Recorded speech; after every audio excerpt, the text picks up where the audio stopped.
The leaders of 21 Pacific Rim nations are now meeting in Yokohama, Japan. Members of the APEC Forum, including U.S. President Barack Obama, they're focusing on ways to liberalize trade and investment. Kyung La has been following the president's visit. She joins us now from Yokohama. And I know, Kyung, the president the whole time has been pushing this issue of trade and trying to open up some of the rules that are currently in place. That's what he's been talking about specifically here at APEC. It really has been a theme repeated over and over again in his visit throughout Asia, trying to get into this economy, specifically the Asia-Pacific Rim, which is the fastest growing economy in the world if you consider all the nations who are here. So what President Obama wants to do is try to boost U.S. exports, thereby creating more jobs in America. Well, the way to do that is through the Trans-Pacific Partnership. It's something that the president is stressing throughout his time here. He just wrapped up a working lunch. He's meeting with different leaders. He has specifically had a bilat with the Japanese Prime Minister. The TPP is seen as a building block, trying to create that free trade rim in the Pacific Rim, a free trade zone, if you will. It will eventually be, if the vision holds true, the NAFTA of East Asia. At this point, though, Japan has not officially signed on, although the president said that it is looking promising. Here's what President Obama said just a short time ago.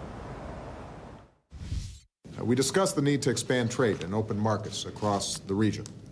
I very much welcomed the Prime Minister's interest in liberalizing trade and his promotion of domestic reforms.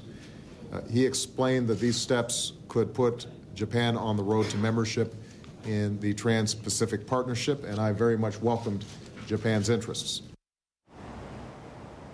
But something very important to know is that it would be a baby step even if Japan decided to sign on to the TPP tomorrow. You also cannot have any sort of free trade zone that would be significant without considering the economic superpower in this region, which is China. So, Reggie, still many more steps to come. I also want to talk to you about this tricky situation Japan finds itself in. They've been arguing with Russia for a while about some disputed islands, but they're also arguing with China about a dispute that happened at sea. And so is that making things a bit icy?